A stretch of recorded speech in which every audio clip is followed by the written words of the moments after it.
This week I wanted to look at situations involving ruffing by declarer, and I wanted to look at different approaches you can have to ruffing, sometimes ruffing in both hands or sometimes ruffing in just one hand. Let's have a look at this hand to start with, where you opened one club, North responded a diamond, you rebid a spade, and North jumped to 4 spades. North's got 8, 9, 10, 11 points in high cards, plus a singleton, definitely worth a raise to gain. Okay, so let's have a look. Let's suppose the opponents lead the unbid suit, and let's just look at this from the point of view of declarer and dummy. What's your plan on this hand? Well, if you start off by counting your tricks, you'll see you've got 4 spade tricks, 4 trumps, 2 hearts, and an ace in each of the minor suits. So it comes to 8 tricks. However, on a hand like this, you can do much better if you can take your trumps separately rather than just drawing them.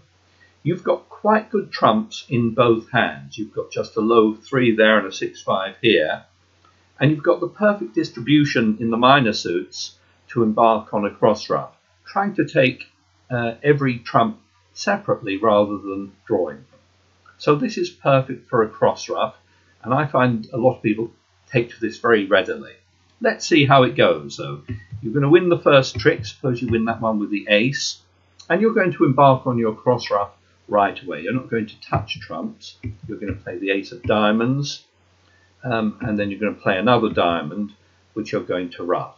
Now, the normal way you should be ruffing here is to start by ruffing low to start with. We've got the 5 and 6 there, and then later ruff with your high trumps. So at that point, there's no chance that you can be over ruffed. So we'll start by ruffing low, and now we'll switch to clubs. Take our ace of clubs, ruff a low club. Again, we're going to ruff low there to start with, and play another diamond, which we're going to ruff low. And that was interesting. They played their jack and then a king on that one. There's one other thing we need to do before we go much further, which is to cash that king of hearts. If we don't do that, the opponents might start discarding their hearts, and then we might never get a chance to take it. So it's a good idea, if you haven't done so already, to cash that king of hearts and then go back to your plan of cross-ruffing. So take your club. At this point we're ruffing with high trumps, so there's absolutely nothing the opponents can do. So again, we'll play a diamond back, okay, and then continue to ruff the club and ruff your last diamond. Okay, you can still ruff your last club here with a queen, and at the end you've got a heart loser. You're going to win, you're going to lose that to the opponent's trumps, but you will make 12 tricks there by cross-ruffing. Basically, in addition to your 8 tricks, you've made another 4 tricks. In other words, you've made a total of 8 trump tricks by being able to ruff them independently. And if you replay this hand and click on the GIB link, you'll actually see that the best lead for the defense, which leads to just 1 over trick, is a spade, is a trump. Okay, on any other lead, you'll be able to embark on that plan and make 12 tricks. Let's have a look at another one. Here's one where you open 1 club. That's the suit below the singleton with 4, 4, 4, 1 distribution. Your partner, say, responds 1 diamond, 1 heart, and then they've got enough to jump to 4 hearts. Okay, let's suppose your opponents lead the king of clubs on this hand, and let's stop to make a plan. Pause the video by all means if you wish to make your own plan. So on this hand, it kind of looks a bit like the last one, in that I can see the possibility of cross-ruffing diamonds and clubs here. What's different on this hand is that I also have those 4 spades which I'd like to take. And if I don't draw trumps, I won't be able to cash 4 spades. I will almost certainly only be able to make no more than 2 spades before they start ruffing. Okay, so this is a slightly different hand. What we're going to do on this hand is actually just ruff in one hand while we try to maintain our trumps in the other hand in order to draw the opponent's trumps. And you can look at it this way. You can either look at it from your own hand's point of view, which is simpler probably. In other words, that's called making yourself the master hand, using this hand to draw trumps, and then ruff those clubs in dummy. You could do this the other way, making north the master hand and ruffing diamonds. But what you can't really do is ruff diamonds and clubs. All right, let's see how it goes. They've led a club, so that's already embarked us on our strategy of ruffing clubs. Again, we're going to start by ruffing with low hearts. We've got 2 low hearts. So we've succeeded there in ruffing the first one. What we now want to do is get back to our hand in order to ruff another one. How can we get back? Well, there are a couple of possibilities. One is a spade, that's pretty safe.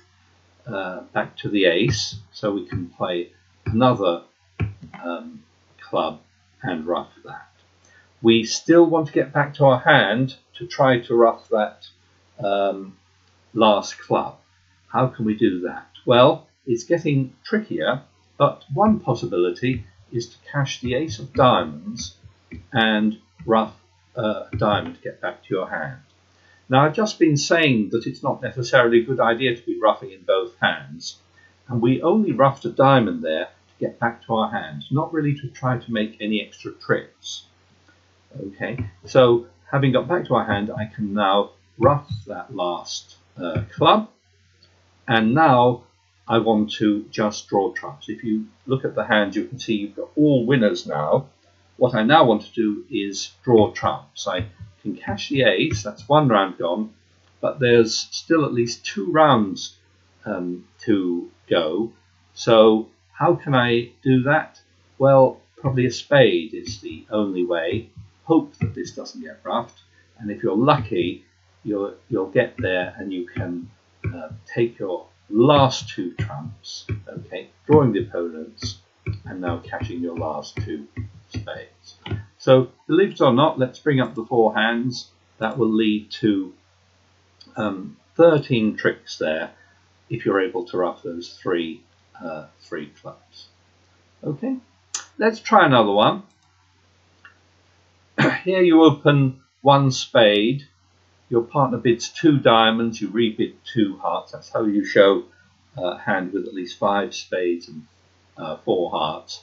And with 3 spades and 11 points in high cards, plus a doubleton, your partner should definitely at least invite game by bidding 3 spades. If they do bid 3 spades, you will probably end up in 4 spades.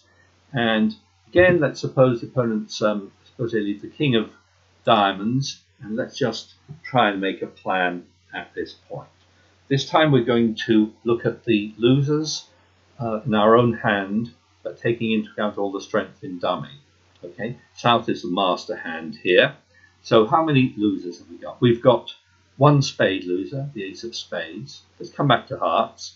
We've got no diamond losers, because the ace will take care of that, and we've got no club losers. So the only possible losers are these 2 hearts, and what I'm going to plan to do is to ruff those in dummy.